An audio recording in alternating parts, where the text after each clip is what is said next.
और family legacy राजनीति को आगे बढ़ाने को जो प्रयास में है, हम भारतीय जनता पार्टी सख्त तौर पे अपोज करते हैं।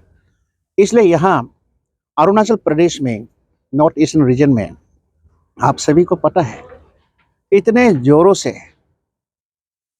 डेवलपमेंट हो रहा है, खास करके अरुणाचल प्रदेश में दोनी पोलो एयरपोर्ट जो बना है ईटानगर में, और ट्रिम्स कॉलेज बना है, मेडिकल कॉलेज बना है जो ईटानगर में, और 44,000 करोड़ अरुणाचल प्रदेश फ्रंटल हाईवेज जो कंस्ट्रक्शन करने सर जा रहा है। आपको यहाँ मैं स्टॉप करते हुए मैं आपको ये भी रिमाइंड करना चाहता हूँ कि ये जो आप डेवलपमेंट की जो बात कर रहे हैं, सीरीज ऑफ डेवलपमेंट के जो आप जो बात कर रहे हैं, ये तो ऑलरेडी सैंक्शन हो चुका था कांग्रेस गवर्नमेंट का समय में। बाद जब इलेक्शन 2019 के इलेक्शन के बाद, उससे पहले जो इलेक्शन के बाद, ये में पिक्चर में बीजेपी गवर्नमेंट आने के बाद, ऑल दिस डेवलपमेंट सैंक्शन होने के बाद प्रोजेक्ट जो इम्प्लीमेंट हुआ है, अगर देखा जाए तो कांग्रेस के सफाई पे ही ये निकल गया था। तो आप एक स्पेसिफिकली एक दो अपना प्रोजेक्ट बताइए बीजेपी के समय में जो सैंक्शन होकर अभी तक खत्म हो गया है। अगर नेशनल डेवलपमेंट, नेशनल हाईवे के बारे में बात करें, जो कि जो वेस्ट तरफ से जो गुजर के जाते हैं, वो तो अभी भी हो रहा है।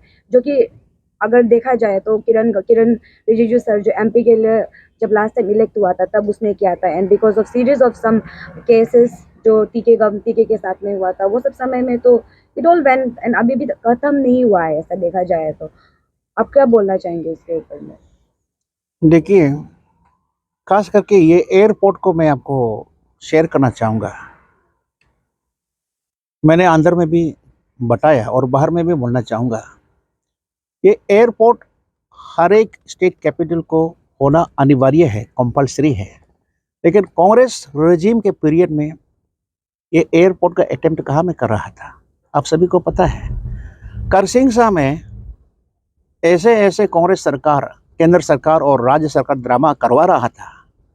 करसिंगसा में एयरपोर्ट बनाने का चक्कर में एक कांग्रेस का बड़ा मंत्री आता है, लोअर करसिंगसा में इनोग्रेशन करके चला जाता है। 2 साल का बाद फिर एक कांग्रेस का नया यूनियन मिनिस्टर आता है, मिडिल करसिंगसा में इनोग्रेशन करता है, और एक कांग्रेस लीडर आता है, अपर करसिंगसा में इनोग्रेशन करता है एयरपोर्ट बनाने का। और उसके पश्चात अंत में होलोंगी में प्रपोज किया ग्रीनफील्ड एयरपोर्ट को। और ये जो जहां तक सैंक्शन है, पैसा है, ये कांग्रेस का समय में आप सभी को पता है सिर्फ प्रपोजल में था। कर करके होलोंगी में प्रपोज करके रखा, लेकिन वहाँ होलोंगी में कंस्ट्रक्शन करने का पैसा और उसके बाद कॉम्पेंसेशन का चक्कर में पूरा वहाँ एयरपोर्ट सर्वे करने के लिए पैसा सिर्फ था।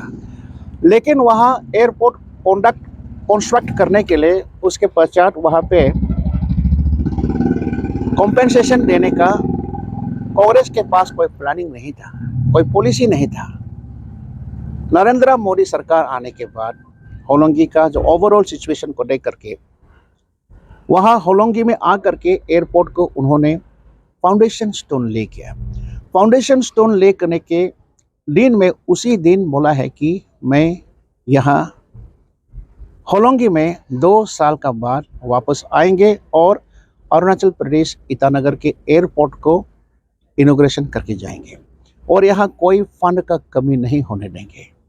और वैसे डबल इंजन सरकार, नरेंद्र मोदी का नेतृत्व और उनके पैसा देने का जो स्पीड, और उसके पश्चात अरुणाचल प्रदेश में हमारे पेमा खांडू जी का नेतृत्व ने जो सपोर्ट किया, खुद स्टेट सरकार की ओर से भी उतने पैसा डाल करके उन्हीं 2 सालों के अंदर अरुणाचल प्रदेश में ईटानगर के लिए, अरुणाचल का पब्लिक के लिए बीजेपी ने एयरपोर्ट दिया है। सर और ये जो है ये जो है एयरपोर्ट बनाया है, आप कांग्रेस ने शुरू किया, कांग्रेस ने फंडिंग किया, ये तो सरासर गलत है। और सर आप अगर हम कांग्रेस को अगर बनाना चाहे तो कांग्रेस को बनाना चाहिए था। जब आपका जो सवाल आपके हिसाब से सही है, मेरे हिसाब से तो बिल्कुल सही नहीं है। तो आप जो जय श्री राम जैसे कुछ कांग्रेस का रिप्रेजेंटेटिव जैसा कभी कभी लगता है आपको जो सवाल कर रहा नो है, सर, कांग्रेस ये का रिप्रेजेंटेटिव हाँ में आपका यू हो एंड गया। मी, वी आर बोथ मेरा बिलोंग मेरा फ्रॉम बात को दिस बोलने लैंड, दीजिए। एंड हम भी ट्राइबल हाँ हाँ, आप लड़के और आप सुनिए, भी मैं है। आ रहा, अब मैं आ रहा हूँ। भारतीय जनता पार्टी एक राजनीति दल है, और खास करके भारतीय जनता पार्टी का जो पंडित दीनदयाल उपाध्याय जी जो हमारा जो आइडियोलॉजी, ये एक आठ मानव दर्शन जो भारतीय जनता पार्टी के लिए दिया, इस देश के लिए दिया, उनका कॉन्सेप्ट जो है the Vikas, the development of the people of the government should begin from the last person of the line, the poorest of the poor should be served first. That is the ideology of Bharatiya Janata party. इसमें ना धर्म आता है, ना कोई ideology आता है। There is only one धर्म, there is one ideology in BJP, that is development, development and development. Development का अलावा यहाँ कोई आइडियोलॉजी So I'm नहीं है। talking about the जैसे कि religion I ideology. Am coming to that. Religion ideology, religion ideology जैसे कि आपने जय श्री राम, आपने जय श्री राम का बात किया है। यहाँ अरुणाचल प्रदेश में आपको पता है, this country has got a very strong fundamental rights, right to religion, right to expression, right to preach and propagate. Accordingly, religion is not a concept at all in Bharatiya Janata Party. We respect all the religion of this country and of the world. यहाँ सिर्फ विकास का बात है।